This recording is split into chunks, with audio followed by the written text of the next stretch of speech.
Let's move to our next section. It's 9:30 and time now to get an overview of what is happening in a very, very important area, of course, of business. Let's hear from National Secretary of the Police Federation, Callum MacLeod.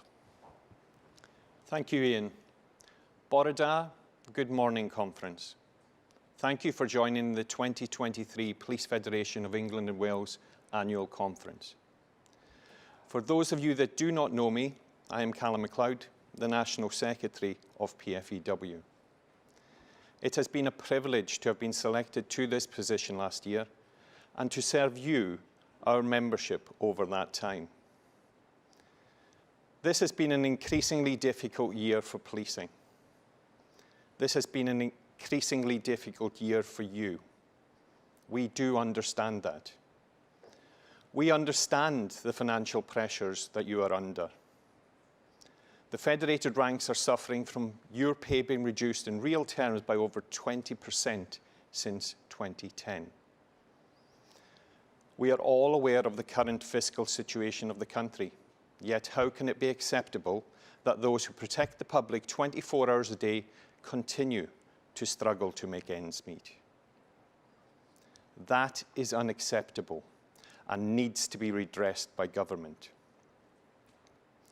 We desperately need a fair mechanism for determining police pay.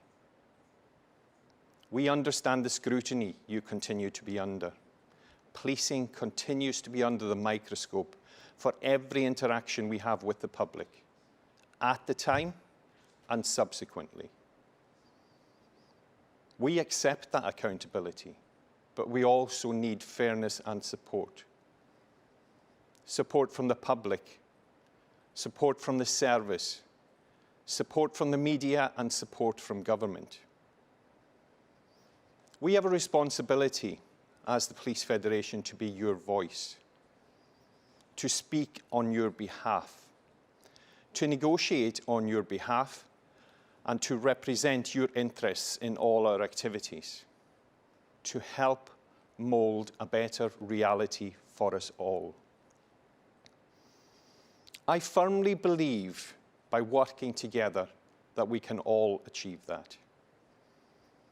On taking office, I made a commitment as your National Secretary to the organisation, to the board, to the council, and to you, the membership, that we would do things differently, that we would be more open in our dealings on your behalf.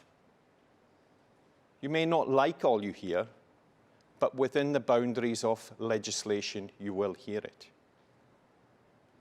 We now have an agreed strategic direction for the organisation, a direction that can ensure that your views are heard so that our collective influence grows.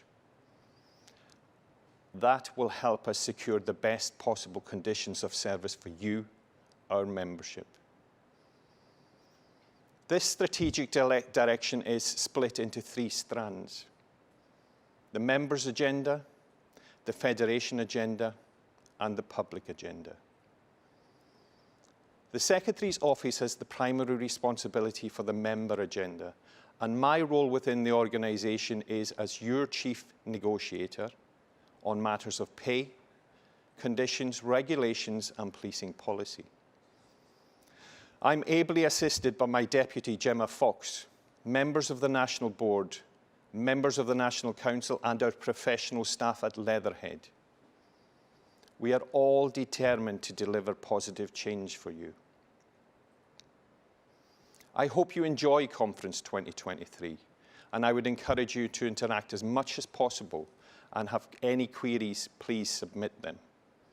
You have your part to play in the future of PFEW. Please play it. Thank you. Thank you, Callum. We are going to take some questions as well to Callum around this specific area of pay. So do keep those coming in. We'll get to the first one in a couple of moments' time, and we'll drill down into more detail with Callum in terms of some of the points on the agenda that were raised there. So Callum will be back with us in just a couple of moments, and we can get into those areas that were just raised. In the meantime, let me just remind you, a couple of sessions coming up this morning, and there are many over the course of the next couple of days. We have the misogyny session, which I mentioned that Sue will be fronting and leading with. Stand by for that. That's going to be incredibly interesting. And as Tiff was saying, many of the sessions, which for those of you that have attended conference before will be aware, it may well be that you might have a view that that's not specifically an area that you are necessarily enamored by or interested in, or the one that you have most questions about. However, you will be surprised how these sessions do span out into many tangent areas as well. So keep with us for the entirety over the next couple of days, and we'll get as much reflection of your views as possible. Callum's back with us. So you've got a magic wand, Callum. There it is, the Home Secretary, the chief of everything, the overlord of the world has said, there you go, Callum MacLeod, there's your magic wand. What's the first thing you would do? I think it's important to recognise that police officers' role within society has to be ingrained at the forefront of government's minds. The difficult role that they play on behalf of the public, the situations where they run into danger, where the others run away, and the fact that they need to be properly rewarded for taking these risks on behalf of the country. We see circumstances at this moment in time, and it's something I'll come on to later. Accountability is a massive issue within policing. But also a massive issue within policing is the fact that police officers are struggling financially. They're expected to take risks that others within society don't take.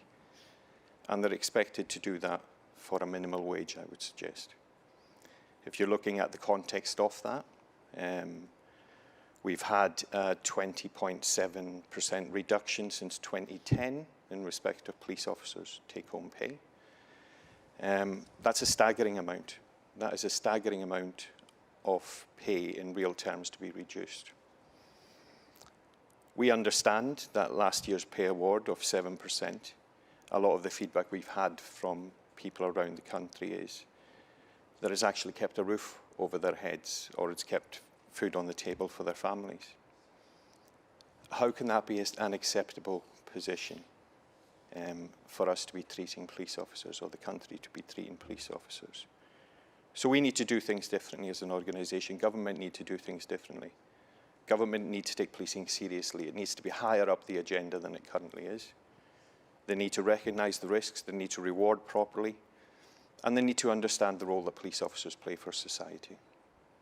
What was the point where this all changed? When I was a kid, my mate's dad was a copper, and they had certainly the perception, I know slightly through the eyes of a child, but I remember my mum and dad talking about it. It was a job for life, it was a good, secure job, it was a brilliant job, and it paid a little more than the average job. There was always that. There was some security with it. The pension looked good. Everything about it was a nice, it was a nice career.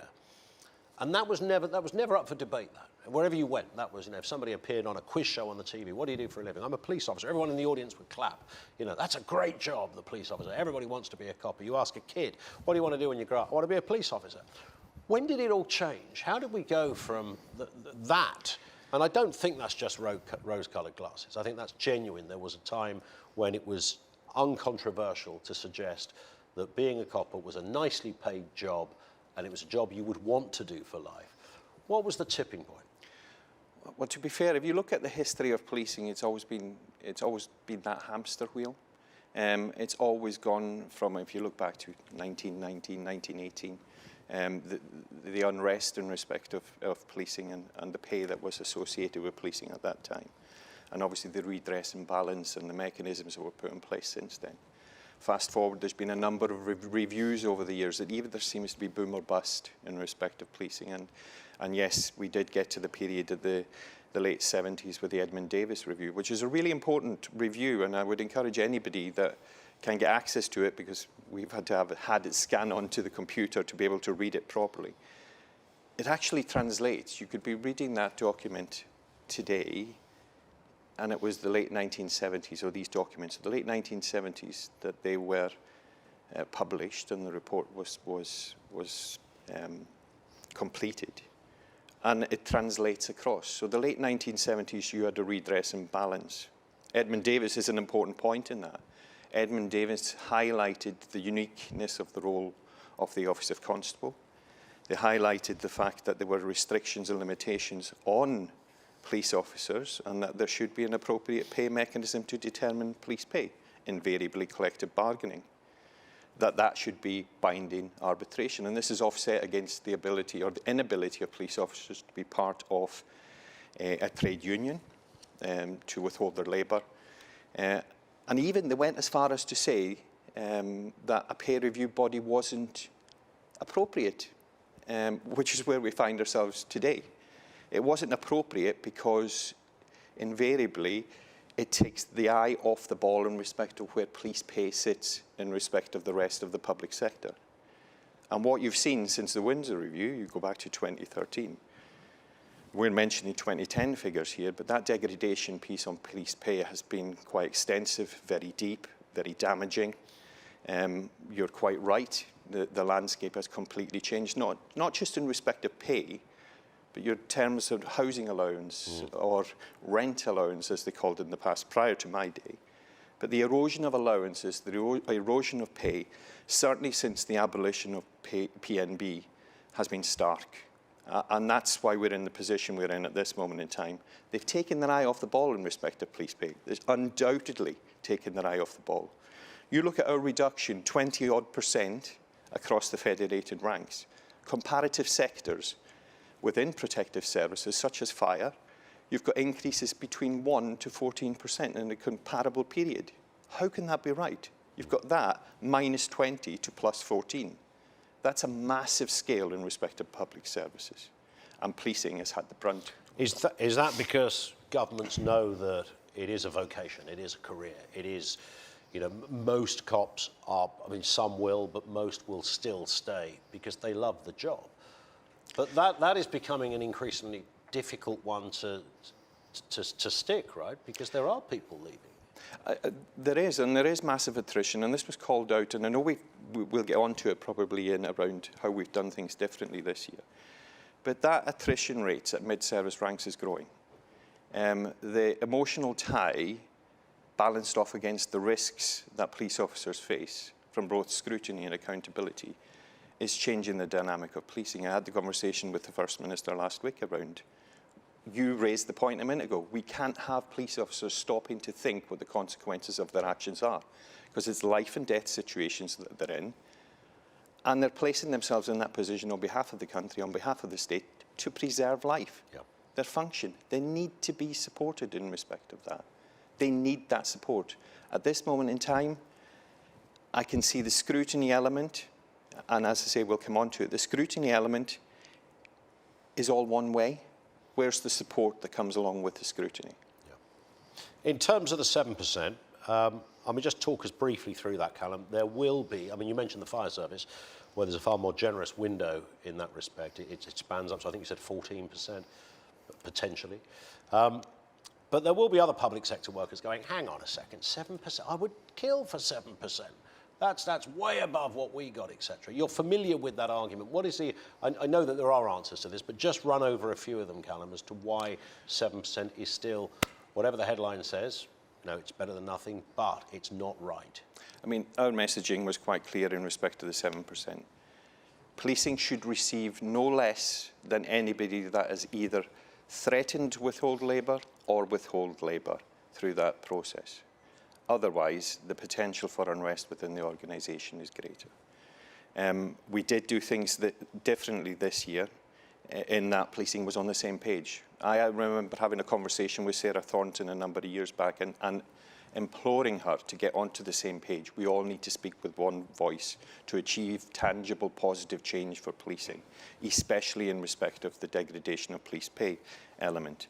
This year, policing was on the same page. Granted, we're sitting outside the PRRB, but we communicate often with chiefs. We communicate often with our other stakeholders in policing, and we were all saying the same thing. The risks are there, the retention, recruitment issues are there, and the fact that there is an amount of vulnerability and unrest within the organisation. Now, in respect of the other public sector, I'm not here to represent them. They will make their arguments in respect of pay. I would probably highlight the fact that policing has had stagnation and degradation of police pay over a considerable period of time in comparison. And it's not just us saying this. This is external independent pieces of work that we've now commissioned to have a look at that overall pay picture and go, actually, what does it mean to be a police officer today?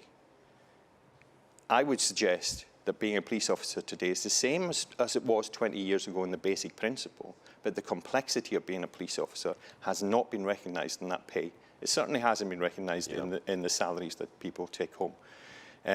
The other public services can make their own arguments, but ultimately the level of scrutiny and accountability that a police officer has to be subjected to is far greater than anybody else. And that is fundamentally the point, isn't it? It's The fundamentally. job demonstrably has changed. Nobody could construct an argument otherwise. No, I mean, you look at that decision-making process that cops day in, day out take to save life. And then the scrutiny that follows thereafter, there is almost an assumption that they have done something wrong rather than an assumption of doing something right. Now, with that in mind, we as an organisation, or certainly myself, has commissioned a piece of work on behalf of the organisation that will be a KC-led review, a King's Council-led review around police accountability. And this is a holistic review. It covers use of force, it covers pursuits, it covers any incident that involves death or serious injury with the public involved and policing involved, and will scrutinise those other bodies that scrutinise the police. We need to be getting to a better position than we're at this moment in time. I can't go into too much details on it because we could go down a road that I cannot legally go down at this moment in time. Is there a time frame on that, Callum? Well, that certainly work is looking to be commissioned over the next week, and we're looking over the next 2 months to have a report to be submitting to government in respect of the changes. And then ultimately, it comes back to, like all of these discussions, I mentioned it with Steve earlier, with all the diligence and hard work in the world that you and your team might put in, there is this thing called the government at the end of the day, and that is ultimately where it stops. And you look at what's the primary function of government? Provide safety and security for its public. And if we can't do that, where does government sit in that argument? Let's go for some questions. We've got plenty coming in. Again, pop them onto the screen, send them through. We'll get through as many as we possibly can. Here's the first one, no name given on this one. Why is the Police Federation still not engaging with the police pay review body? So it's a difficult position we find ourselves in. And I'll acknowledge that fact. We'd made a decision a couple of years back to step outside the peer review body. This is a process, or the peer review process is bookended by government. So you've got a Home Secretary that dictates the remit of the discussions and decision-making of the PRRB. And then you've got a Home Secretary at the other end of the process that either agrees or disagrees with the outcome of that. We took a conscious decision to step outside. We had no confidence in the process, no confidence in its legitimacy, in its transparency, in its independence, and we wrote to government seeking these assurances. We still have had no assurances from government around that. In fact, we tend to get fobbed off quite a bit in respect of it. So I gave a commitment to the organisation when I took up office that I would come back to the organisation at any appropriate point in time with any distinct change to the current position. And we're in a position of status quo. We can influence the PRRB through working with our partners within policing, but ultimately we have to use other frameworks to try and redress the balance on terms and conditions. Now, again, it's part of the argument. Is the PRRB fit for purpose, or should we be looking at what is collective bargaining, what is binding arbitration, the premise that we were operating under prior to 2013 or prior to 2014. That's only fair, and it's only right that goes along with the responsibilities, limitations and restrictions of the role. That's an avenue that we should be exploring. There might be a change of government in a year's time, or within a year. Whenever that happens, there's always a sort of flurry of excitement that whatever department, whatever area of public life, in this case the police, there's a moment of, well, maybe things will change now. I always have an image that, you know, a new team come in, but the same civil servants approach that new team and say, well, actually, this is what you can do, this is what you can't do. And, you know, is there enthusiasm that whoever gets in at the next election, there'll be a tipping point there, and this can recalibrate, and you guys can get what you want? I remember sitting within a federation conference a number of years back when the current party in power were the opposition and promised everything to policing, that we would have their full support. Yeah. We would have them behind us fully in respect of where we go as an organisation and as a service moving forward. I don't think it's too late for any political party to nail their colours to the mast on policing, and I would encourage any political party to not only place policing higher up their list of priorities, as that safety and security of the public should be, but also include it higher up in their manifesto. What are we delivering for policing moving forward? What does policing look like in the United Kingdom, in England and Wales moving forward? You don't see much in a manifesto about policing. And this is the problem, because it's so far down the list of priorities. What we need is somebody to grab policing, thrust it up the list of priorities, and make it meaningful for the public in England and Wales, for police officers in England and Wales, and actually for political policy moving forward in England and Wales. Here's a question from Alan, who says, a police officer in the north of England is paid the same as a police officer in the south. There is the regional allowance of up to £3,000, but when you look at cost of living, this is pennies compared to the lifestyle a northern officer would have. I can buy 3 4-bedroom homes in my hometown in the northwest Durham, compared to my own property on the Surrey-Hampshire borders. How will you adjust the balance? I mean, that's always been a bone of contention, isn't it? I mean, the South and East allowances, and we've always been against regional pay. There's a reason for that. Even Tom Windsor was against regional pay, if he doesn't mind me quoting him, in that people will follow the money. Yep. You will get a postcode lottery in respect of this level of service that you provide, in respect of how much people are being paid. You see it in the United States.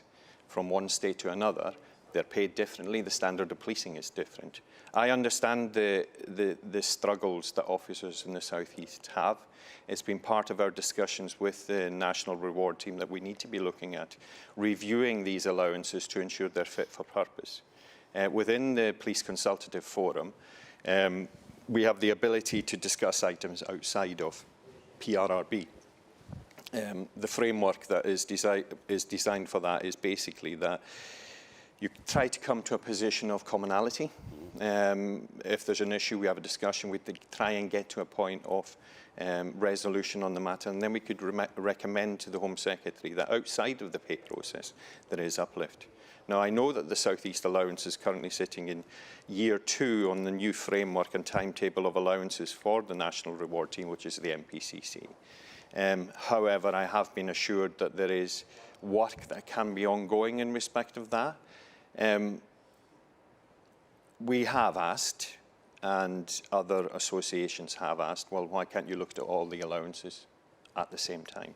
And there's obviously a resourcing position that needs to be addressed there by the chiefs. What I would suggest in respect to that is this is a multi-million-pound organisation. If you look at policing, in fact, it's a billion-pound organisation.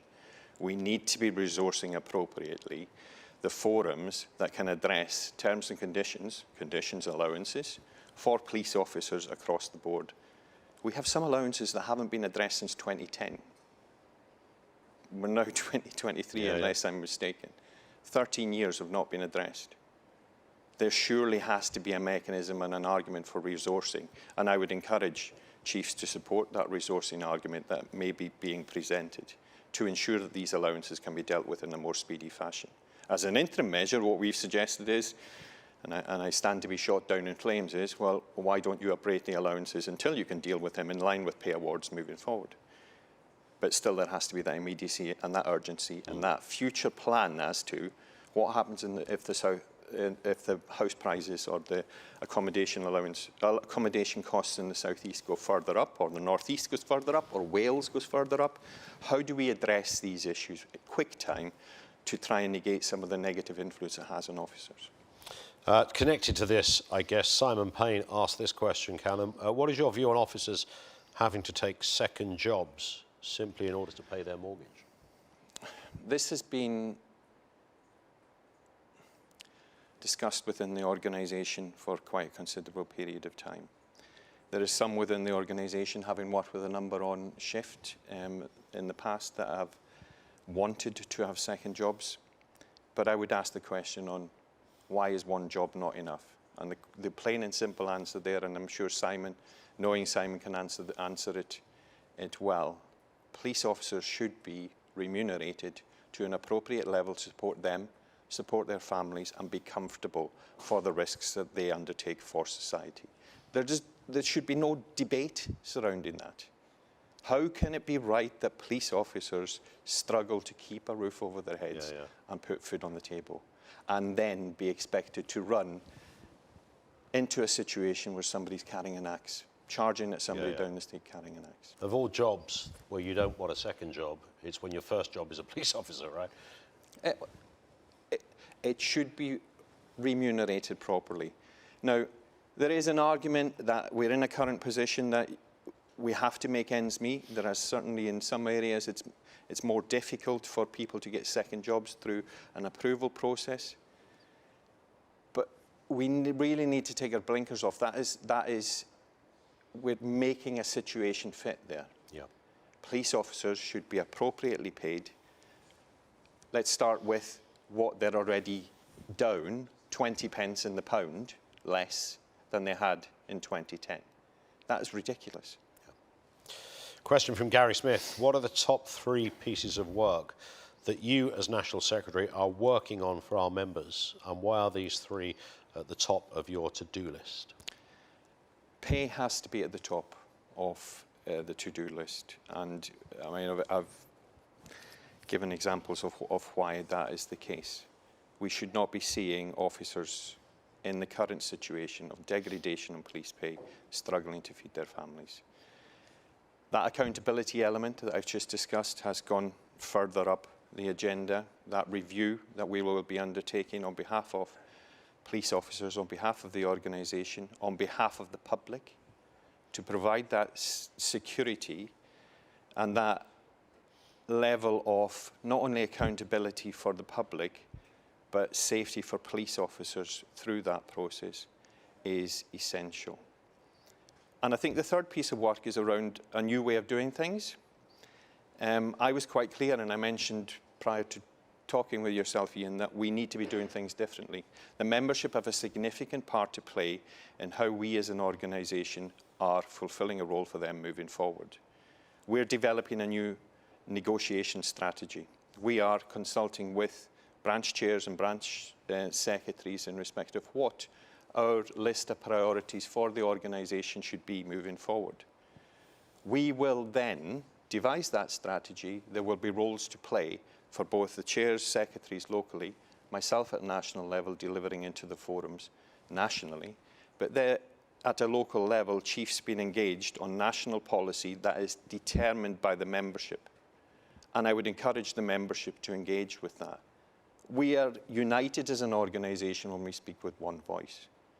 We're very good at chewing ourselves up on times. We need to get away from that. We need to create a different future.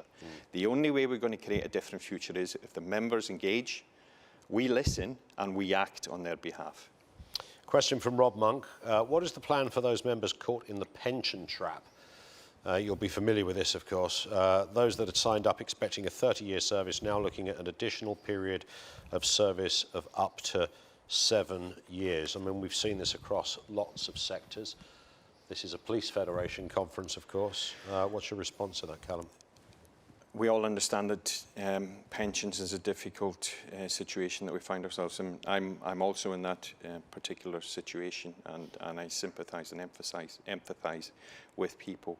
We are seeking legal advice, and people will say, well, you've sought legal advice in the past. We've gone to Andrew Short QC, who, for those who don't know, represented the FEW in respect of the pensions challenge against government, to see if there's any legal avenue to exploit in respect of this.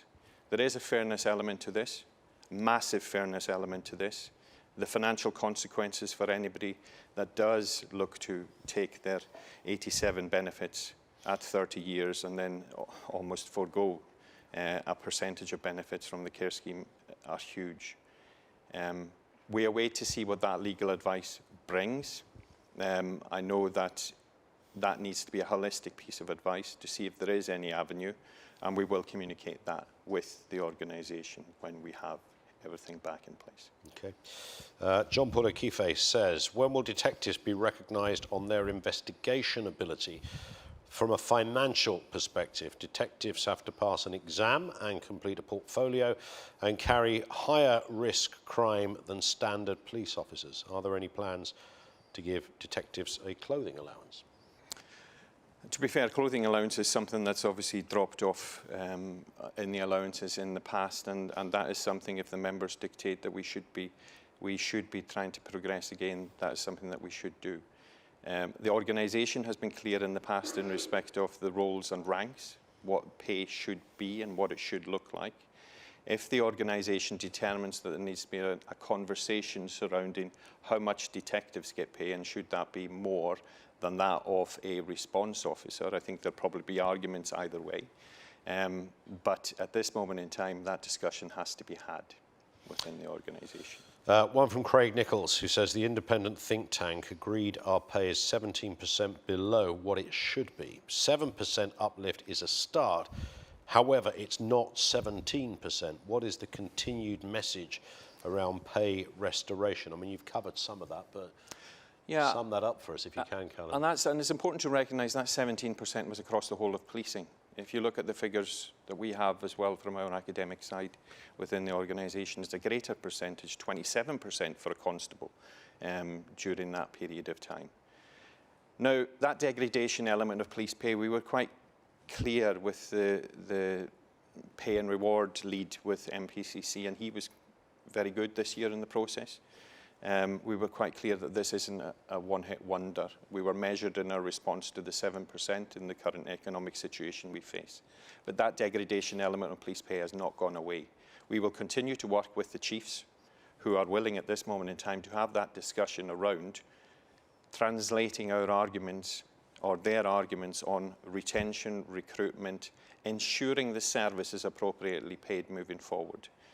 We will continue to influence using whatever means we can, whether that be independent research, whether it be internal research, whether it be discussions with our chiefs, with our politicians of any colour, whether it be Conservative, Labour, Lib Dem, whatever, every avenue we have to highlight the current pressures that police officers face, we need to continue to do that.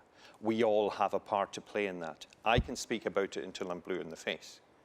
We need our membership speaking about it. We need our chairs and secretaries locally speaking about it, and we need to speak with one voice. With one voice, we are incredibly powerful as an organisation. Incredibly powerful, but it needs to be with one voice. So there is mileage there. We do need a mechanism to fairly and adequately award police officers moving forward. I would suggest the current mechanism is broken.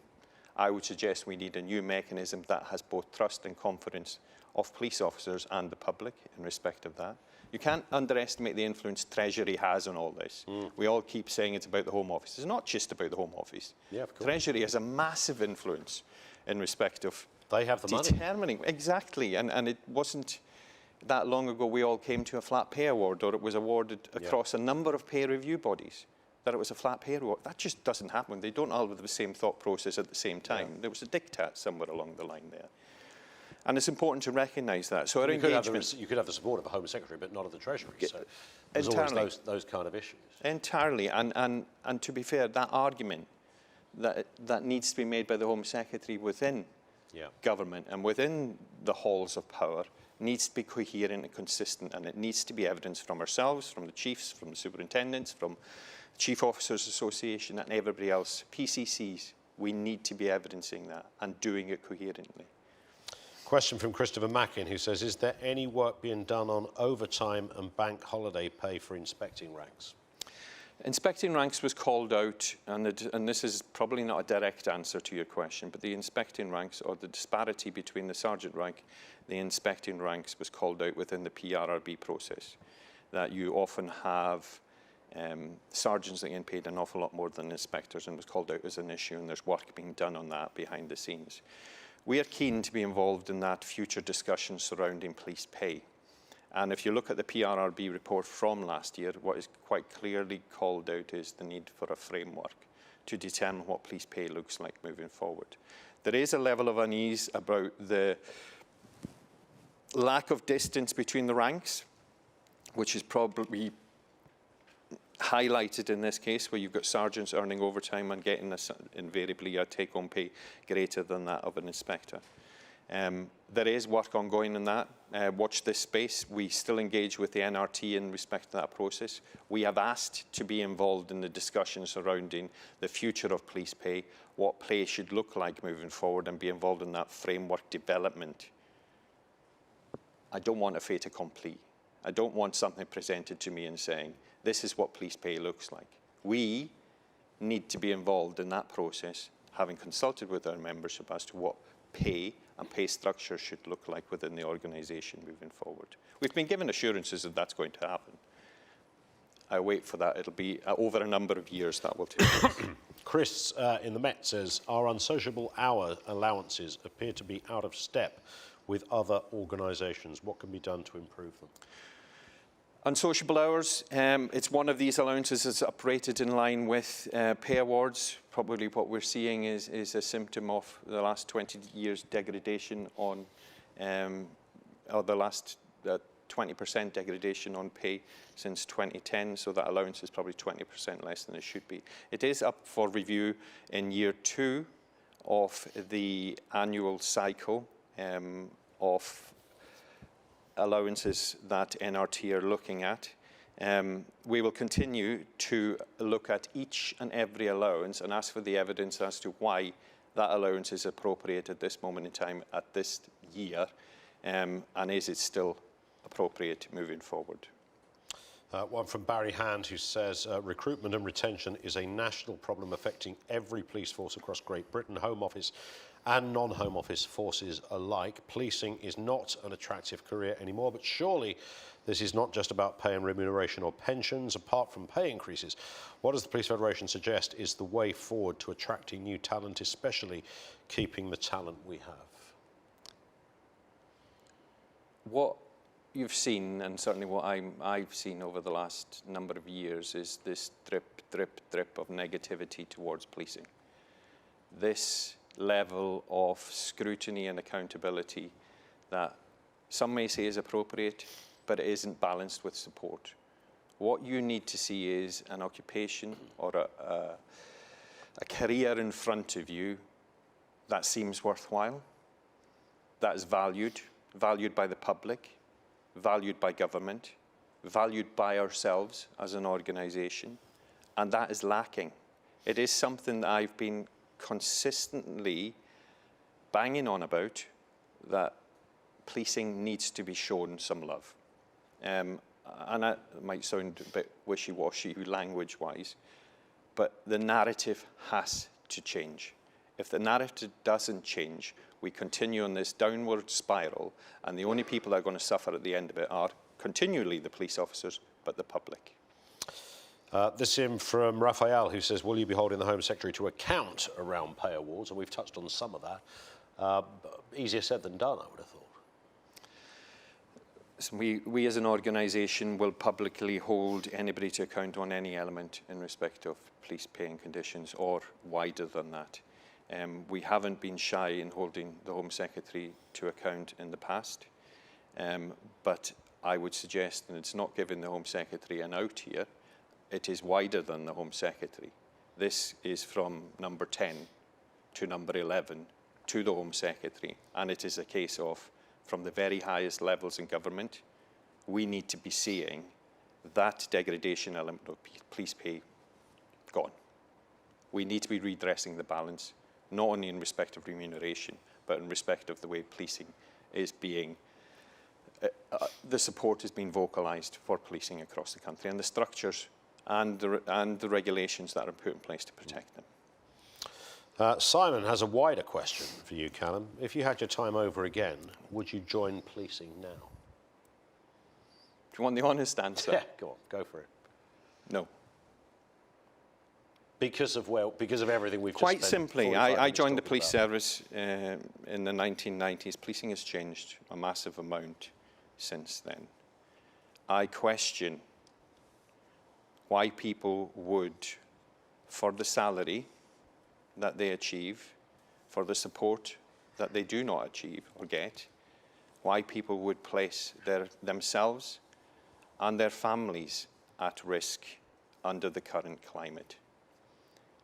I'm not saying that can't be redressed, and my mind couldn't be changed on that. But certainly if my 11-year-old came to me today and said, I want to join the police, I'd be encouraging him to look in a different avenue. Policing can be very rewarding. Policing is very rewarding. You make a massive difference to people. And the sense of pride you get in making that significant difference, saving somebody's life, attempting to save somebody's life, arresting bad people, is massive. But then you look at the wider context we operate in today, and you're damned if you do and you're damned if you don't. And that level of scrutiny, we used to call it the Monday morning jury, everybody making decisions without the full facts or without having the situation in front of them, is only getting worse. I would like to see that redressed, that policing is back to where it needs to be for the public, because the public will lose out in this as much as officers are losing out at this moment in time. Do you think it can change? I do think it can change. It's not going to change overnight. I do think it can change, but we need to value our police officers. If somebody is not running towards danger, everybody's running away. Yeah. Everybody is running away. Give us an overview just to finish on, Callum. 12 months from now, there's your... I started off with the metaphor of a magic wand. Let's move that to a crystal ball. If you were to look into that, where do you sense these debates? I've had these discussions with you at many conferences. We've debated it on television and radio as well. It's always there, obviously. It's not an area that totally goes away. Where do you think in 12 months' time this whole narrative surrounding pay, surrounding conditions, surrounding pensions, will there be a point when you say, we've done it, we've solved it? In 12 months? No chance. But what I would like to see is an appropriate commitment from those in power and those in opposition that will redress the balance in respect of police pay, that will make policing feel valued again, that will afford our public servants, our members, protections for when they are undertaking duties on behalf of the public and putting their life on the line. 7% was 7%. Listen, I get it. I understand that people were appreciative of 7%, some people. But we're still 27% down for a constable. 27%. It was still a below inflation pay award. There needs to be some commitment that policing will be valued moving forward, that police officers, both financially and optically, will be valued moving forward. And without that, we continue on a spiral. We will fight, and I will fight until my last breath in respect of this, as will our council, our board, and I want to see our members doing exactly the same thing. I want us all to be doing it. We will do everything we possibly can to redress that balance, but we need a firm commitment that this situation will be addressed and will be redressed moving forward by whatever political party is in power. Callum, thank you. Thank you for your time.